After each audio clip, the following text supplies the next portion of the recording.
Hello, my name is Tshepiso Lehutjo, and I've been a professional developer for a little less than 6 months now, but my curiosity in technology has been going on for a number of years.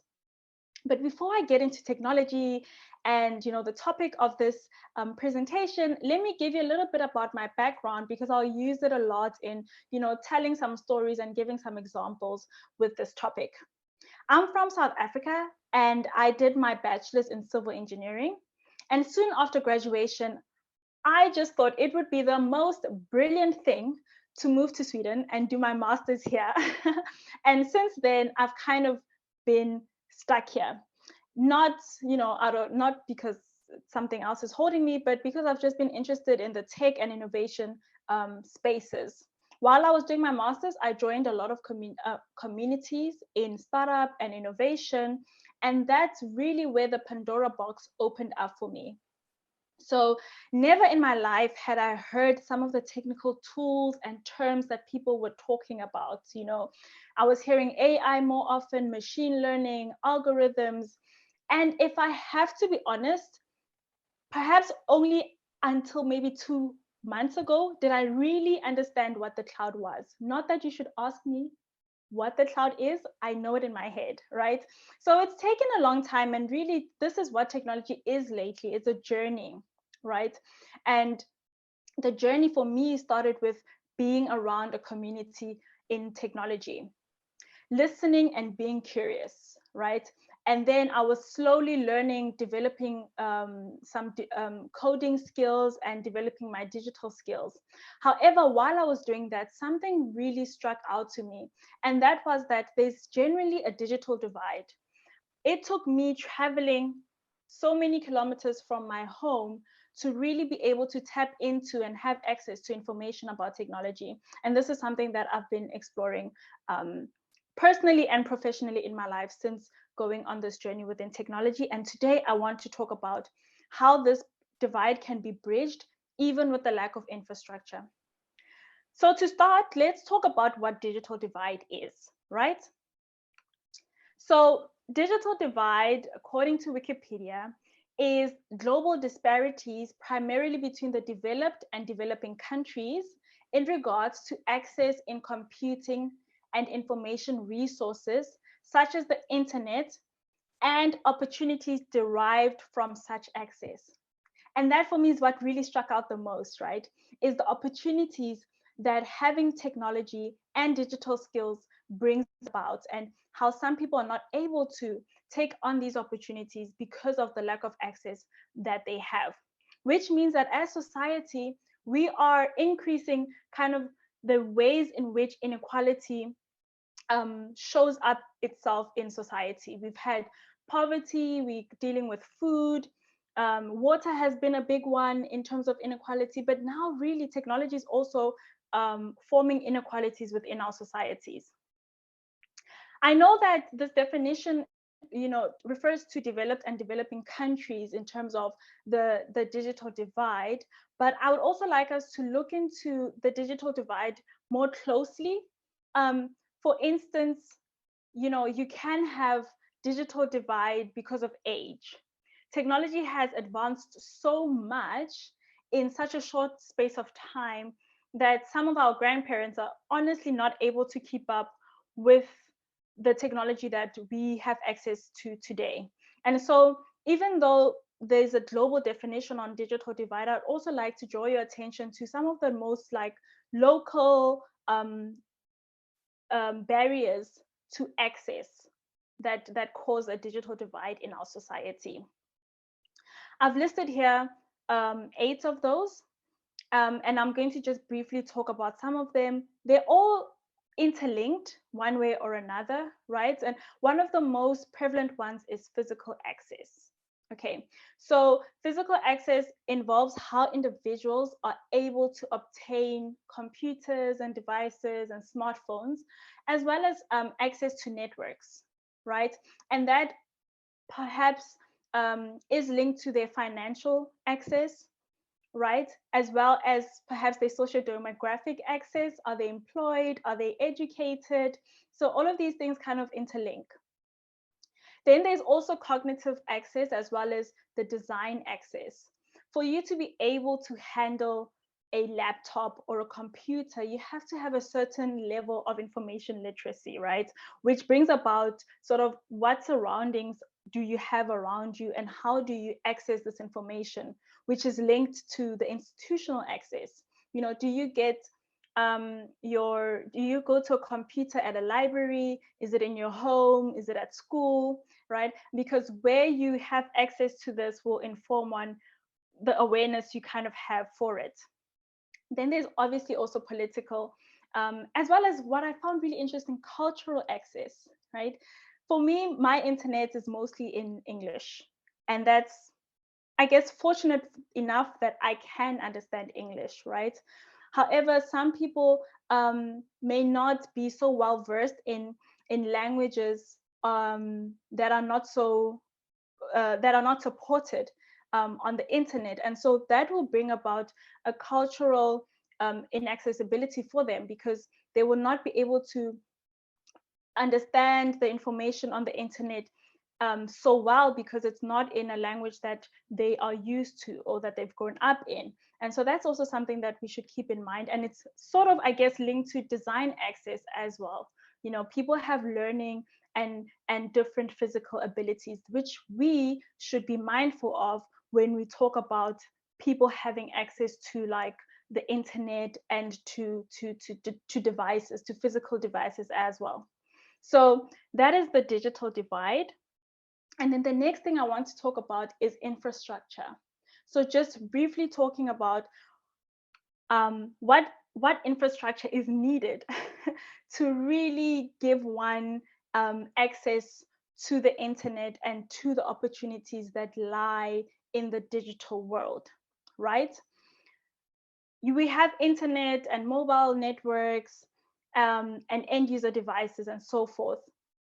And as a normal person, before really going into tech, I don't think I ever thought about what does it take for there to be information on my phone? What does it take for me to be able to open a website, right?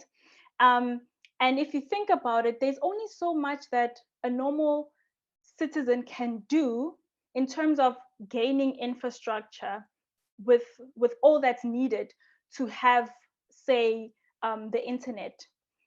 I think that as a working citizen, the biggest influence I have is in getting the end user devices.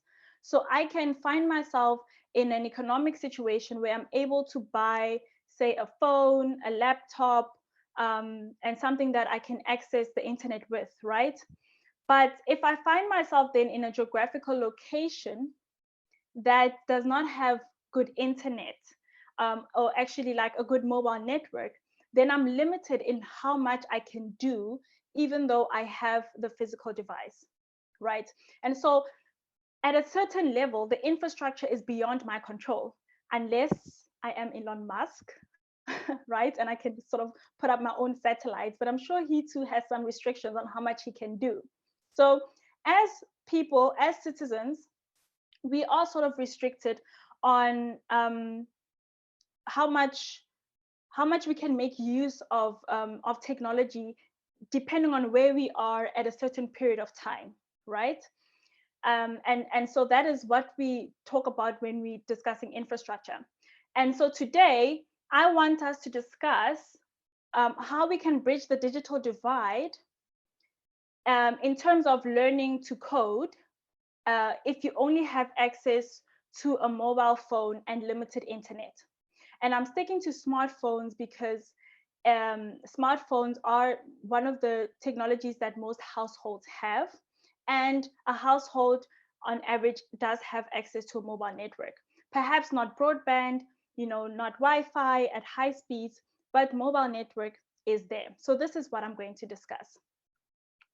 But before I discuss and go into how one is able to learn digital skills, more especially coding, I want us to talk about what are the benefits of learning to code? Why should one look into improving their digital skills, even if they don't have the perfect set of tools to do that, right? And for me, there are three reasons that stick out for me based on my experience as well, right? The first one being that it helps you understand technology better. We are in a modern society, and whether we like it or not, we are surrounded by technology left, right, and center, right? It's about smartphones, it's about laptops, it's smart TVs, it's smart fridges. So as I've learned to code, I've had a better understanding of technology, and that has in turn improved my digital literacy. And digital literacy is a skill that any person in the modern day has to engage in. When you are able to be digital literate, you are able to find, use, and create information online in a productive way and in a useful way. And more especially, you're able to use technology in a safe way, right? And so by learning how to code and understanding how the internet works, how applications work, how websites work, you improve then your digital literacy skills. Another reason is that it enhances your problem solving skills, right? As you can see with my picture there, this person did not set out to learn how to code so that they could, be better at their plumbing crisis. But because they had some problem solving skills from learning how to code, they actually were able to apply these principles in their lives. And so you'll find that there's some how can I say, byproduct skills that you get from learning how to code that you can apply in your life. And lastly, and I think this one people don't talk about a lot, but the tech community is really a very rich community. When one starts to learn how to code, they'll often find themselves being able to have access to communities that are so helpful and people that are just ready to share knowledge and share knowledge even beyond what you are learning. So you even open up sort of your space to know more information, right? Of course, there are some malicious people out there, especially behind our screens, but when you have a community with different cultures, ethnicities, and backgrounds, you're really giving yourself a chance to a rich network where you can explore, be creative, and learn. And so these are some of the benefits I found make it worth it for one to learn how to code even without having the right set of tools. Okay. When it does come to how you can learn how to code, there's apps, of course, that you can get on your phone. And I think for the most part, the developers of these apps have gone a long way in making the application and learning how to code the basics beginner friendly, and making it so that you are learning day by day in very constructive ways, and that you can do it without having a whole desktop with you. A lot of people will say that coding on a mobile is impossible. However, I think we should keep in mind that when it comes to coding, there's two parts to it, right? There's the practice and then there's the knowledge.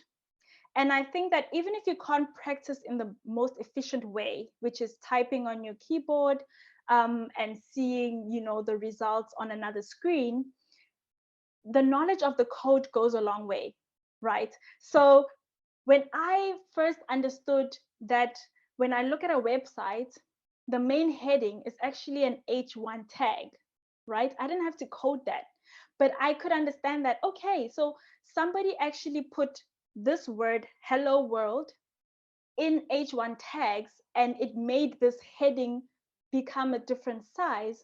Then it's something that I don't even need to practice, but there's a knowledge to it. And so I can look at a website in a different way, right?